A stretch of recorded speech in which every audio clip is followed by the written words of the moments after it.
जो लोग videos on कर सकते हैं वो वीडियोस ऑन कर लीजिए। मिक्स्ड बैग ऑफ क्वेश्चंस हैं। क्वेश्चन नंबर 1 पढ़ भाई करण Faria. W is the wife of H, who is lunatic, purchases a diamond set of 10 lakhs from beauty jeweler on credit.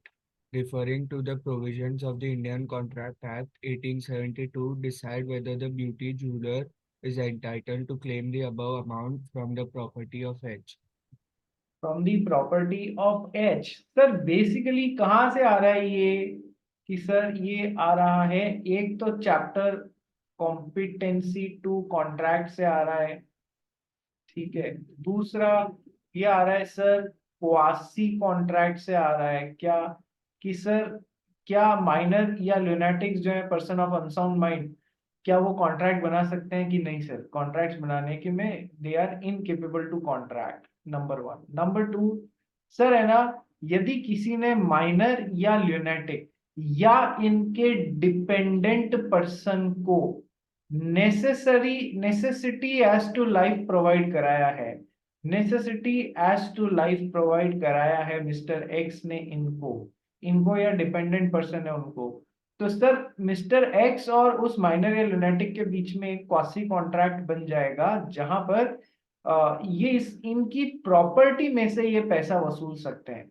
जरूरी बातें क्या क्या है कि sir necessity as to life होना चाहिए, जिसकी सही में माइनर या ल्यूनेट या पर्सन ऑफ अनसाउंड माइंड या उनके डिपेंडेंट को जरूरत होनी चाहिए, वो सही में नीड में होने चाहिए, उनके पास पहले से वो चीज अवेलेबल नहीं होनी चाहिए। ठीक है, ये जो बेसिक बातें बताई थी वो पूरी वापस चिपकानी है आपको यहाँ पर। तो सर क्वासी कॉन्ट्रैक्ट तब बन जाता है। अब यहाँ पर क्या लिया उन्होंने, कि सर यहाँ पर उन्होंने उसकी वाइफ ने, जो ल्यूनेटिक की वाइफ थी यानी उस पर डिपेंडेंट थी, उसने क्या खरीद लिया सर, एक डायमंड सेट खरीद लिया 10 लाख रुपए का। तो सर अब क्या ये ल्यूनेटिक की प्रॉपर्टी में से वसूल सकता है सर? क्या डायमंड सेट कभी भी नेसेसिटी एज टू लाइफ होगा? मुझे एक बात बताइए। नहीं, ये तो लग्जरी की कैटेगरी में आ रहा है ना। ठीक है, तो सर आंसर इस तरीके से सेट कीजिएगा कि सर नेसेसिटी नहीं होता है, लग्जरी होता है, इसलिए कोई क्वासी कॉन्ट्रैक्ट नहीं बनेगा। कई लोग बड़े होशियार निकल रहे हैं, कई ऑथर लोग बड़े होशियार निकल रहे हैं, वो लोग इसके लिए लिखते हैं कि सर यदि माइनर का उठना बैठ, माइनर नहीं सॉरी, ल्यूनेटिक पर्सन जो है उसका उठना बैठना बड़े ही हाई स्टैंडर्ड के लोगों में, जहां it is a necessary as to life की महंगी चीजें खरीदी जाए, तो फिर वो क्वासी कॉन्ट्रैक्ट बन जाएगा, क्योंकि उसके लिए ये जरूरी बात चीज है, नेसेसिटी है, अदरवाइज नहीं है। मैं इसमें जाने की सलाह नहीं दूंगा आपको, क्योंकि हीरो का आर कभी भी नेसेसिटी एज टू लाइफ नहीं हो सकता है, कि उसको हीरो का आर नहीं मिला तो उसकी जिंदगी पे बनाएगी, ऐसा नहीं हो सकता है। ठीक है, बात समझ में आ गई? तो मैं आपको ब्लंटली ये लिखने को सजेस्ट करूंगा कि since it is for luxurious item and not for necessity as to life, इसलिए कोई क्वासी कॉन्ट्रैक्ट नहीं बनेगा। Am I clear in the first question? Yes. चलिए नेक्स्ट क्वेश्चन नंबर 2 पे चलते हैं। क्वेश्चन नंबर 2 पढ़ गई।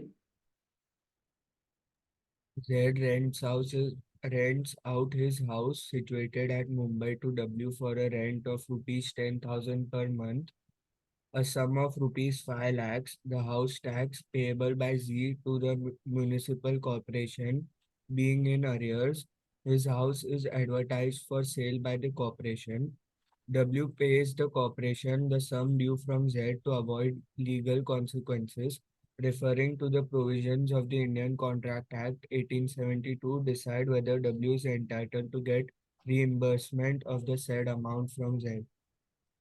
पहले पर्सन ने दूसरे पर्सन जो कि दूसरे पर्सन को अपना घर किराए पे दे दिया 10,000 रुपए पे।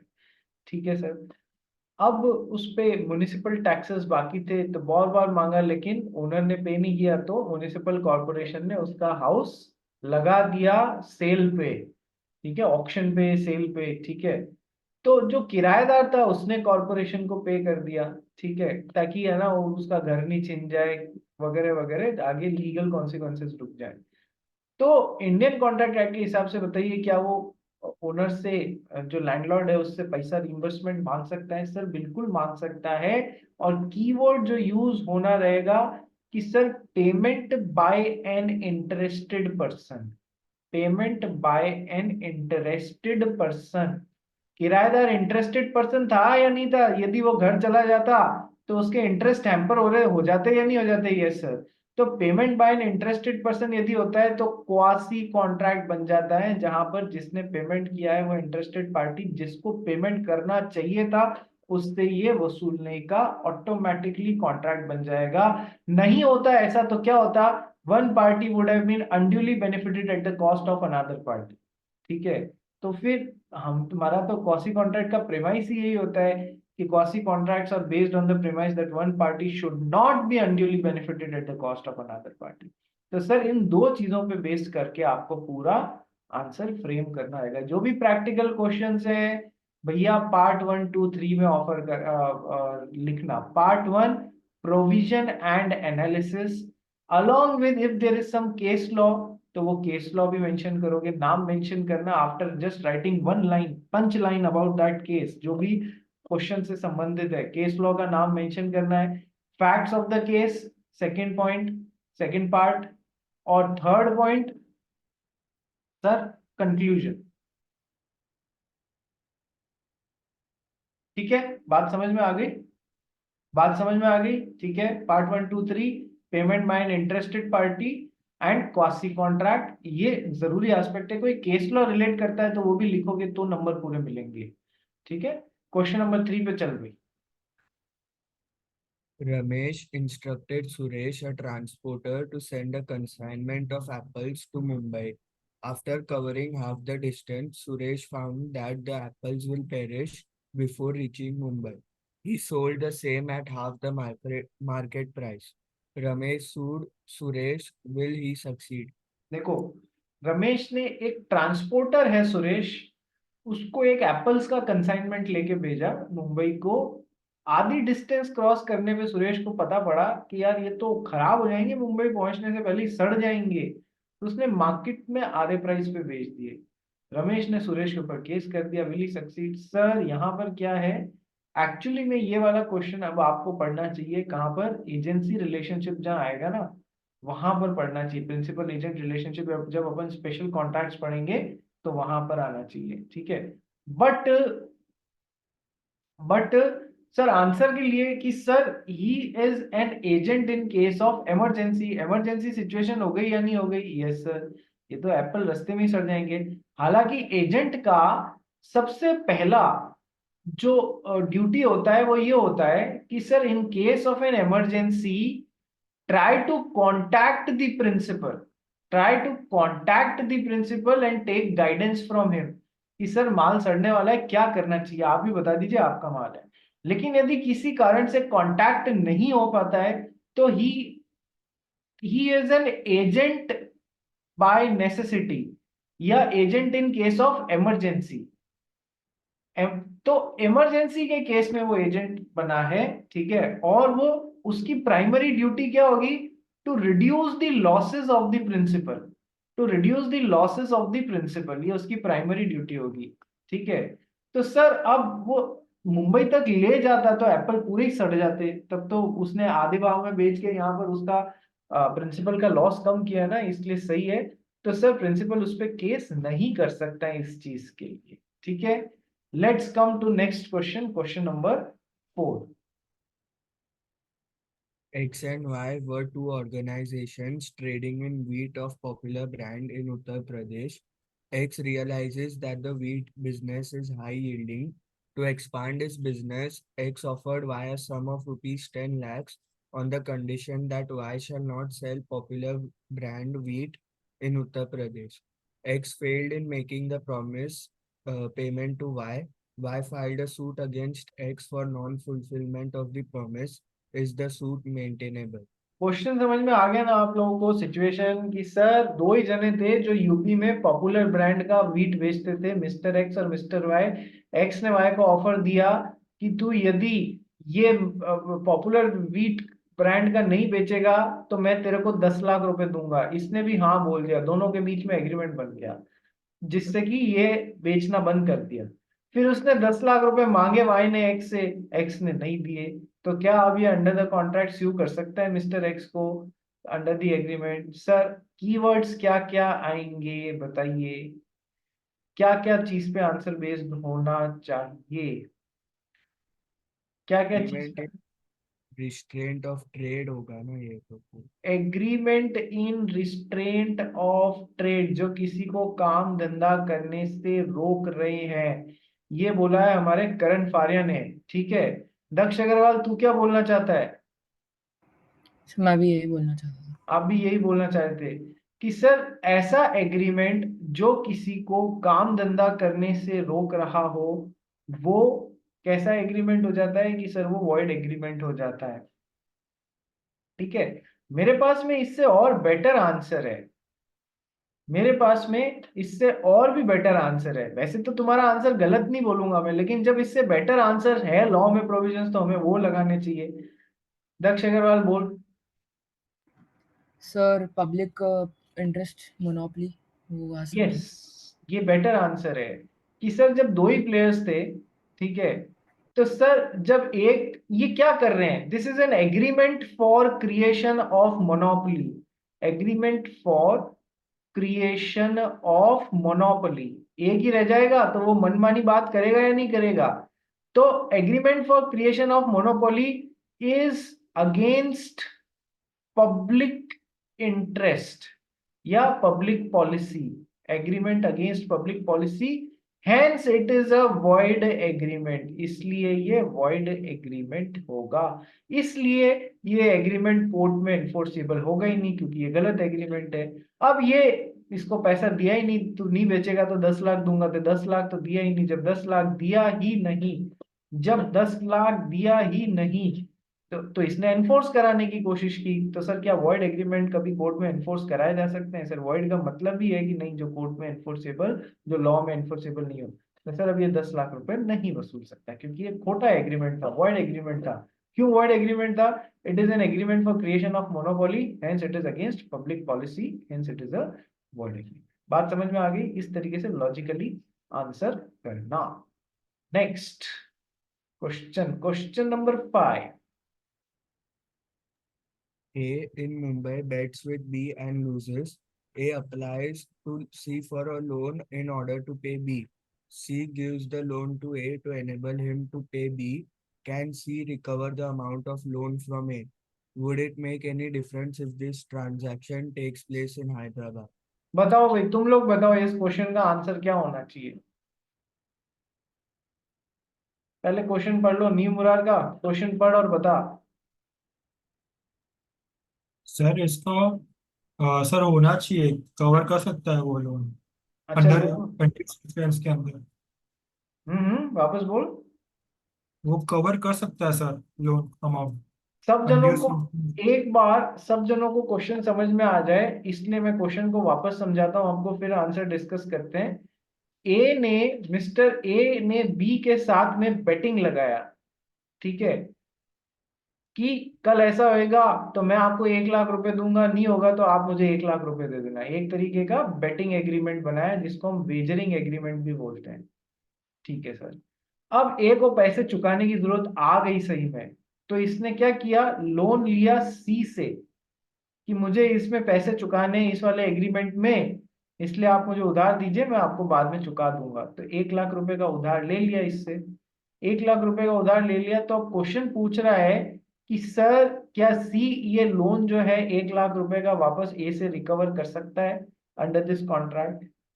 तो सर ये कैसा एग्रीमेंट है कि सर वेजनिंग एग्रीमेंट है। क्वेश्चन में एक बहुत ही महत्वपूर्ण जानकारी दी हुई है, नीम मुरार का, ध्यान से सुनना, तेरे लिए ही बता रहा हूं कि क्वेश्चन में दी हुई है जानकारी कि सर ये एग्रीमेंट जो है बेटिंग वाला, ये बन रहा है मुंबई में। मुंबई कौन से स्टेट में आया हुआ है रे? महाराष्ट्र में आया हुआ है।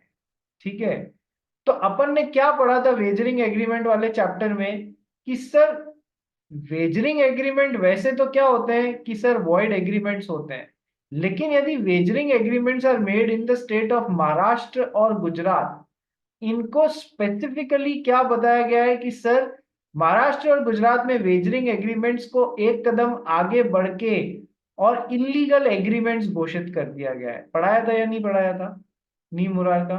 ठीक है, अब सर अपना बैकग्राउंड में क्या चल रहा है, मुंबई में चल रहा है। तो सर ये पहला एग्रीमेंट कैसा हो गया सर, इलीगल एग्रीमेंट हो गया या नहीं, बेटिंग वाला एग्रीमेंट इलीगल घोषित हुआ है महाराष्ट्र और गुजरात में। ठीक है सर।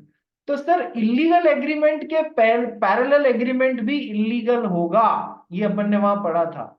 यदि ये हैदराबाद में हो रहा होता, जैसा कि क्वेश्चन ने आगे पूछा कि यही एग्रीमेंट यदि पहला वाला हैदराबाद में बन रहा होता, तो सर ये वॉइड एग्रीमेंट होता, इलीगल नहीं होता, ये पहला वाला बेटिंग वाला वॉइड होता। सर फर्क कहाँ आ जाता है कि यदि वॉइड एग्रीमेंट के पैरेलल एग्रीमेंट है तो वो तो वैलिड हो भी सकता है और एनफोर्स कराया जा सकता है, यानी कि सी अपना पैसा ए से वसूल सकता था यदि ये चीज हैदराबाद में हो रही होती।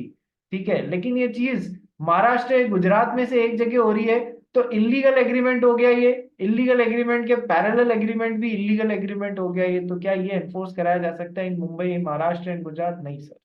फर्क समझ में आया क्वेश्चन में इतना सा लिख देने से कि बैकग्राउंड कहाँ हो रहा है, ए इन मुंबई बेट्स विद बी। तो आंख नाक कान खुले खुले रख के सोचना है, पढ़ना है, समझना है, दिमाग लगाना है। और क्वेश्चन ने तो एक हिंट भी दे दिया, would it make any difference if this transaction takes place in Hyderabad. इतना बड़ा हिंट तो कोई देता ही नहीं है, बेचारे क्वेश्चन ने हिंट दे दिया। नी मुरार का याद हुआ बेटा जो पढ़ा था अपन ने, या? सर अगर हैदराबाद में हुआ सर फिर तो वो इलीगल नहीं होगा ना। हाँ हैदराबाद में हुआ तो ये पहला इलीगल नहीं, पहला वॉइड हुआ। तो वॉइड एग्रीमेंट के पैरेलल एग्रीमेंट वैलिड भी हो सकता है, तो सी ने जो उधार दिया है वो वापस वसूल भी सकता है। लेकिन चूंकि बैकग्राउंड मुंबई का आ रहा है फर्स्ट क्वेश्चन में, सर फिर ये इलीगल तो इलीगल के पैरेलल भी, जो क्योंकि इसको सपोर्ट कर रहा है तो इसको भी इलीगल माना जाएगा। बात समझ में आई? Yes sir. ये ऐसे ब्लंटली आंसर मत दो कि हाँ वसूल पाएगा, लॉजिक के साथ समझाना है। ठीक है, ठीक है करण फारिया। नहीं सर, मुझे वो अंडरनेस इंफ्लुएंस का जो पॉइंट था ना सर, मुझे वो लगा इसके अंदर वो आ सकता है। कौन सा? अंडू इन्फ्लुएंस होता है ना सर कि एक पार्टी को राइट मिल जाता है डोमिनेट करने का। नहीं नहीं नहीं, ये तो साफ बैटिंग लिखा हुआ है, हिंट दे रहे हैं मुंबई में। तो इसीलिए तो बोला जाता है कि भैया पहले खुद खुद के हाथ से क्वेश्चंस निकालो, तब समझ में आएगा क्वेश्चन किस तरफ हैमरिंग कर रहा है, रेदर देन सिंपली सर के साथ में क्वेश्चन आंसर जैसे पढ़ने के खुद के हाथ से एक एक बार। This is the reason why I request all of you to ponder upon the things at your own first। देखो जीवन में एक बहुत बड़ी बात बताता हूं आप लोगों को, मैं या कोई भी टीचर है तुम्हारा, ठीक है, हम सब स्टूडेंट्स हैं आज की तारीख में भी, हम आज भी सीखते हैं, और आप जैसे ही कुछ स्टूडेंट्स हाइपोथेटिकल सिचुएशन क्रिएट करके हमें और सोचने और लर्न करने पे मजबूर करते हैं। ठीक है, जीवन में कभी भी हर समय तुम्हारे साथ में तुम्हारा टीचर खड़ा रह के तुम्हारी प्रॉब्लम्स का जवाब देने के लिए अवेलेबल नहीं रहेगा। At the end of the day जब तुम्हारी पढ़ाई खत्म होगी, तब तुमको खुद इस चीज को करना पड़ेगा कि अपने बिहाफ पे प्रॉब्लम सॉल्व करो, यानी खुद का गुरु खुद बनना पड़ेगा। तो क्यों ना अभी से उसकी तैयारी चालू कर दें, क्योंकि हम में से हर जना हर समय तुम्हारे पास प्रॉब्लम सॉल्व करने को नहीं रहेगा, खुद को ही सॉल्व करनी पड़ेगी। थोड़ा किताबों से पढ़ के, थोड़ा इंटरनेट से पढ़ के, थोड़ा किसी फ्रेंड से पूछ के जो भी चार्टर्ड अकाउंटेंट है, थोड़ा किसी से एक्सपर्ट गाइडेंस लेके। तो व्हाई नॉट प्रोसेस आज से ही चालू हो। वैसे भी अब तुम सब लोग बहुत जल्द, मतलब यू आर इन 12th और ग्रेजुएशन, कहीं ना कहीं ऐसी जगह पे बैठे हो जहां पर ये प्रोसेस स्टार्ट हो जानी चाहिए। चलिए नेक्स्ट क्वेश्चन की तरफ चलते हैं। क्वेश्चन नंबर 6 पढ़ भाई। A agrees to make a furniture for B for rupees 1 lakh on the term that payment will be made after the completion of the work. Is it a contingent contract?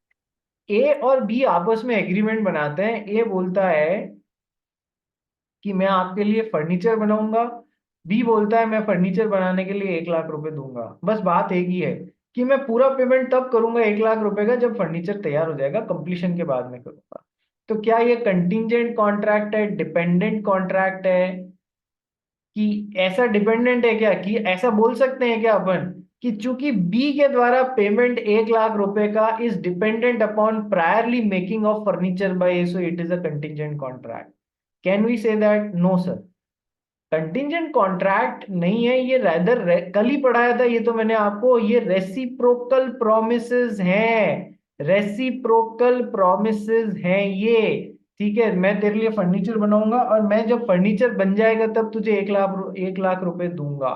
ठीक है, इसमें तो main, इसमें कोई है ना, वो नहीं है, कोई अनसर्टेनिटी की एलिमेंट नहीं है, ये वो जो पैरेलल है कॉन्ट्रैक्ट के वो नहीं है, ये सिंपल एक कंडीशन है।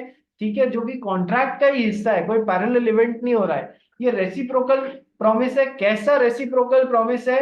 Conditional and dependent reciprocal promise है, या mutual and concurrent reciprocal promise है, या mutual and independent reciprocal promise है। उनमें से कोई एक तरीके का रेसिप्रोकल प्रॉमिस है ये। This is not a contingent contract. ठीक है, क्वेश्चन नंबर 7 की तरफ बढ़ते हैं। ये कल ही पढ़ाया है इसलिए मैं ज्यादा इस पे पॉन्डर अपॉन नहीं कर रहा हूँ। क्वेश्चन नंबर 7 पढ़ भाई। A received certain goods from B, promising to pay 10,000 rupees. Later on, A expressed his inability to make the payment. C, who is known to A, pays rupees 6,000 to B on behalf of A. However, A was not aware of the payment. Now B is intending to sue A for the amount of rupees 10,000. Can B do so? Advice. कौन बताएगा इसका answer? कौन से chapter में से है बताओ सबसे पहले। दक्ष अग्रवाल, कौन से चैप्टर में से है ये? सर चैप्टर का नाम तो नहीं पता लेकिन आंसर पता है। चैप्टर का नाम ही नहीं पता? चल आंसर ही बता दे चल। सर इसमें एक, जैसे ए कॉन्ट्रैक्ट्स विद बी और हाँ। अगर ए की इनएबिलिटी होती है और कोई दूसरा बंदा पेमेंट कर देता है ऑन बिहाफ ऑफ ए, सो फिर बी बाद में जाके ए से वो अमाउंट के लिए मांग नहीं सकता। यस, चैप्टर का नाम है कंसिडरेशन। थर्ड चैप्टर जो अपन ने पढ़ा था, ठीक है, कंसिडरेशन। क्या पढ़ा था sir? Doctrine of privity of consideration says that although the contract is between Mr. X and Y, but as far as consideration is concerned, it can be given, it can be given by, it can be given by a third person also who is not a party to the contract on behalf of any of the party to the opposite party, on behalf of any of the party to the opposite party को y के behalf पे z भी पे कर सकता है। और यदि वो z ने x, और यदि वो x ने y के बिहाफ पे z से एक्सेप्ट कर लिया तो वो वैलिड कंसिडरेशन होगा। ठीक है, अब जो 10,000 रुपए का जो कंसिडरेशन है, 10,000 रुपए का जो कंसिडरेशन है, उस सर जेड ने 6,000 रुपए भर दिए। क्वेश्चन में ये कहीं भी जानकारी नहीं है कि है ना ये 6,000 रुपए पूरे के सेटलमेंट के बिहाफ पे 6,000 रुपए दिए हैं। तो जब नहीं है तो अपनी तरफ से जबरदस्ती अपन अज्यूम नहीं करते हैं, क्योंकि लैंग्वेज बिल्कुल साफ है। लैंग्वेज थोड़ी सी डाइसी होती ना तो अपन अजम्पशन लिखते कि पूरे के लिए है तो और पूरे के लिए नहीं है तो। लैंग्वेज बहुत क्लियर है। ठीक है, तो अपन सर है ना 6,000 रुपए में यही मानते हैं कि पार्ट पेमेंट है। ठीक है, तो सर यदि इसने किया है तो सर इतने रुपए से अमाउंट रिड्यूस करके बचे हुए 4,000 रुपए के लिए ही वाई के ऊपर केस कर सकता है, चाहे वाई को इस 6,000 रुपए के पेमेंट के बारे में पता है या नहीं है, उससे फर्क नहीं पड़ता। बचे हुए 4,000 रुपए के लिए ही वाई के ऊपर केस किया जा सकता है। ठीक है, और यदि जेड ने ऐसे पे किया ये कहते हुए देख तू अभी केस करेगा, केस 10 साल चलेगा, पता नहीं कब पैसा मिलेगा, पूरे के सेटलमेंट के लिए 6,000 रुपए देना, और इसने पूरे के सेटलमेंट के 10 के सेटलमेंट के लिए 6,000 लिया है, तो सर ये फिर तो कोई भी केस नहीं कर पाएगा। ठीक है, तो अपना सर केस कर पाएगा क्या? नहीं सर, नहीं कर पाएगा, चाहे पता हो नहीं पता हो। तो ये वर्ड्स आने चाहिए, doctrine of privity of consideration as applicable in India, कि sir consideration can be given by a third party who is not a party to the contract. It will be considered as a valid consideration if accepted by the सामने वाली party. ठीक है, तो उतने रुपए से कम करना पड़ेगा उसको। ठीक है, चलिए क्वेश्चन नंबर 8 की तरफ चलते हैं। X, Y, and Z are partners of software business who jointly promised to pay 30,000 to A. Over a period of time, Y became insolvent, but his assets are sufficient to pay 1/4 of his debts. Z is compelled to pay the whole. Decide whether Z is required to pay whole amount himself to A in discharging the joint promise. Topic का नाम क्या होगा भैया? Performance of contract. Chapter का नाम क्या है? Performance of contract. और टॉपिक का नाम क्या है? Performance of joint promise. Performance of joint promise. बात समझ रहे हो? जॉइंट प्रॉमिस किया है किस किसने? कि सर ए बी और सी ने मिलके, क्या है, यही नाम है ना, कि सर एक्स वाई जेड ने मिलके ए को पेमेंट का प्रॉमिस किया है। तो क्या हो गया सर? एक्स वाई और जेड हो गए जॉइंट प्रॉमिसर्स। ठीक है सर। और मिलके ए को वादा किया है जॉइंटली 30,000 रुपए पे करने का। सर अपन सब जानते हैं कि सर जॉइंट प्रॉमिसर्स ने जॉइंट प्रॉमिस किया है, तो उन सब की जॉइंट एंड सेवरल या इंडिविजुअल रेस्पॉन्सिबिलिटी भी होती है कॉन्ट्रैक्ट में पे करने की। सर यदि जॉइंट प्रॉमिस हुआ है तो जॉइंट एंड सेवरल रेस्पॉन्सिबिलिटी होती है, जॉइंट एंड इंडिविजुअल रेस्पॉन्सिबिलिटी भी होती है। यानी कि क्या पूरा 30,000 रुपया ए एक से डिमांड कर सकता है? हाँ सर, एक से डिमांड कर सकता है, और वो पेमेंट करने के लिए बाउंड होगा until otherwise mentioned into the contract. Contract में अदरवाइज मेंशन किया गया है तो एक अलग बात है, फिर उतने उतने रुपए के लिए रेस्पॉन्सिबल होंगे, otherwise joint and several responsibility होती है। तो सर अभी क्या हुआ, पूरा पैसा एक्स से मांग ले तो क्या देने को बाउंड होगा? हाँ सर होगा। बदले में इसको क्या राइट मिलेगा? सर बाकी दोनों से कंट्रीब्यूशन वसूलने का। ये सब आना चाहिए तुम्हारे आंसर में, जो एक एक बात बोल रहा हूं ना मैं, वो तुम्हारे आना चाहिए। अब इस दौरान एक डेवलपमेंट और हो गया। क्या हो गया? कि sir Y became insolvent but his assets are sufficient to pay 1/4 of his debts। तो सर Y जो भैया है वो इंसॉल्वेंट हो गए। इंसॉल्वेंट हो गए तो सर वैसे 30,000 है तो हर एक को 10,000 रुपए देने थे। अब Y इंसॉल्वेंट हो गया तो सर इसमें से 1/4 ही वसूला जा सकता है, यानी कि 2.5 के ही वसूला जा सकता है। यानी नुकसान कितने का हो गया सर? 7,500 रुपए का नुकसान हो गया। बचे हुए जितने भी लोग हैं उनको मिलके इस नुकसान को पूरा करना होगा, यानी 7.5 का आधा इसमें ऐड कर लो, करीब करीब 3,750 रुपए के आसपास होता है। ठीक है। और ये बचा हुआ आधा 3,750 रुपए ये लॉस ये बेयर विथ करेगा। यानी कि अब सर जेड से कितना कंट्रीब्यूशन मांग सकता है? 10,000 तो इसका खुद का, और 3,750 रुपए वाई के कंट्रीब्यूशन का, यानी कि टोटल अब ये 10,000 सॉरी 13,750 रुपए का इस तरीके से, और बाकी का 2,500 रुपए यहां से आ जाएगा। इस तरीके से परफॉर्मेंस ऑफ कॉन्ट्रैक्ट होगा। इसमें इस क्वेश्चन में एक एस्पेक्ट और डाला जा सकता था। क्या डाला जा सकता था? कि सर इस दौरान जेड की डेथ हो गई, तो सर ये तो नॉर्मल चुकाने वाला है ना, जेड का लीगल रिप्रेजेंटेटिव आएंगे और इस कॉन्ट्रैक्ट में इसको रिप्लेस कर देंगे और काम चलता रहेगा। ये भी एस्पेक्ट आ सकता है। एक कॉम्प्लेक्सिटी और डाली जा सकती है इसके बाद में, कि सर जेड ने उनको प्रॉपर्टी तो दी 8,000 रुपए की, और लोन दे रहा है कितना? 13,750 रुपए का। तो अब कितना वसूला जा सकता है सर? इनहेरिटेंस से ज्यादा कभी नहीं वसूला जा सकता है, ये भी तो मैंने आपको बताया हुआ है। ऐसे ऐसे करके कॉम्प्लेक्सिटी के लेवल्स को बढ़ाया जा सकता है। Am I clear? नितिन रिवेरियो, सुहान गोयल, महक, नमित, मुकुंद, क्लियरिटी मिल रही है या नहीं मिल रही है क्वेश्चंस में? बताइए। यस। Yes sir. ठीक है, चलिए जी नेक्स्ट क्वेश्चन की तरफ चलते हैं।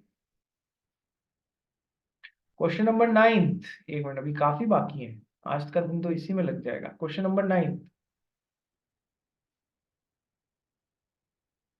Question number 9 Karan Faria. X agrees to sell 50 tons of some raw materials to Y on 20th June. X delivers the goods on 30th June. Is Y bound to accept the goods? X agrees to sell 50 tons of some raw material to Y on 20 जून। 20 जून को दे दूंगा sir, लेकिन X ने deliver कब किया? 30 जून को। Is Y bound to accept the goods? क्या Y को गुड्स लेने के लिए बाध्य किया जा सकता है? टॉपिक का नाम क्या आएगा? कौन बताएगा? टॉपिक का नाम क्या आएगा? मुकुंद, अब contract. Mukund, yes sir. Topic का नाम क्या आना चाहिए, बस टॉपिक का नाम बता दे। एक सेकंड सर।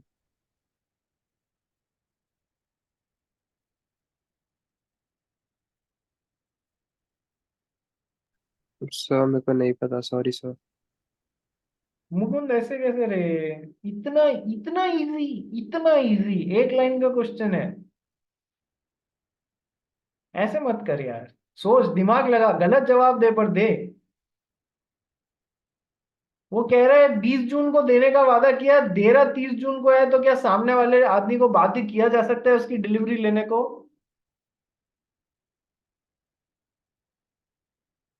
है Mukund?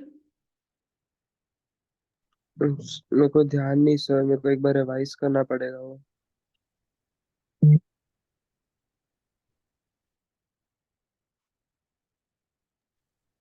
Time as essence of contract वाला। ले यार, दिमाग चलाया तो अपने आप आंसर आ गया, क्या आदमी है यार, किसी ने लिख के बताया क्या तेरे को? नहीं नहीं सर। तो time is the essence of the contract ही तो इसका आंसर है। क्या इधर क्वेश्चन में time is of the essence of the contract है या नहीं है? हाँ सर, 20 तारीख को बोला हुआ है।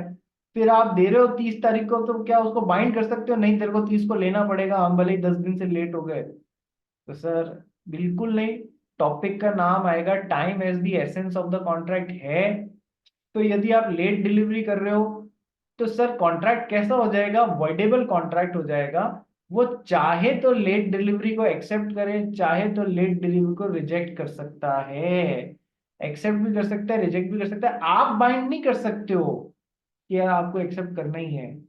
करण फारिया, सेक्शन कौन सा आएगा इसमें?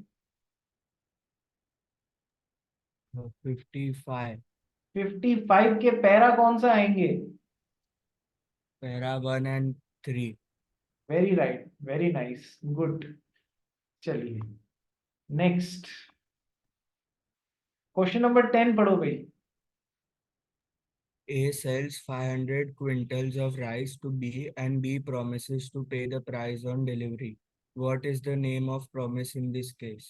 A sells 500 quintal of rice to B and B promises to pay the price on delivery. कैसा प्रॉमिस है ये? Reciprocal promise. कैसे रेसिप्रोकल प्रॉमिस है ये? कंडीशनल एंड डिपेंडेंट है, म्यूचुअल एंड कॉन्करेंट है, या म्यूचुअल एंड इंडिपेंडेंट है? म्यूचुअल एंड इंडिपेंडेंट तो नहीं है, म्यूचुअल एंड कॉन्करेंट है, या कंडीशनल एंड डिपेंडेंट है? मेरे ख्याल से म्यूचुअल एंड कॉन्करेंट होंगे। इस साथ दे, इस साथ ले, जब तू पैसा, जब तू माल देगा उसी समय मैं तेरे को पैसा दे दूंगा। ठीक है, तो माल तब तक देने की जरूरत नहीं है जब तक कि पैसा नहीं देवे, और पैसा तब तक देने की जरूरत नहीं है जब तक माल नहीं देवे। ठीक है, चलिए आ जाइए question number 11। Where there are two debts, one rupees 500 and another 700, failing due on the same day, and if the debtor pays falling, six, falling due on the same day, and if the debtor pays rupees 600, whether the appropriation can be made pro rata for the two debts. Pro रेटा का मतलब होता है on the proportionate basis. तो topic का नाम क्या है? टॉपिक का नाम बता दो, आंसर नहीं पूछ रहा हूँ, बस टॉपिक का नाम नेतन रिवेरियो बताएगा। एक सेकंड।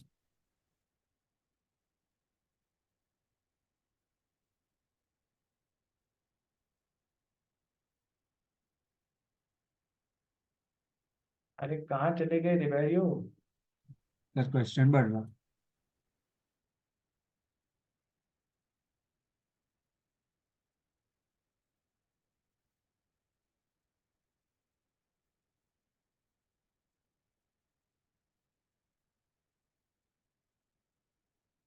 हाँ रिवेरियो जी, क्वेश्चन पढ़ लिया?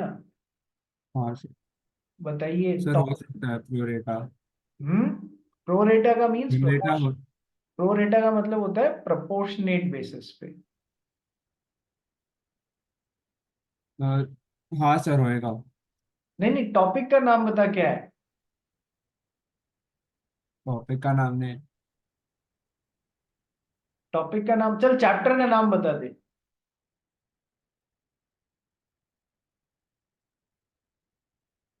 सर वो भी नहीं यार। ए रिवेरियो, फुटबॉल इतना मत खेला करो, सब दिमाग से निकल जाए, छुट्टी मत लो। होता है तू ऐसा कैसे कब से हो गया यार, ऐसा मत करो।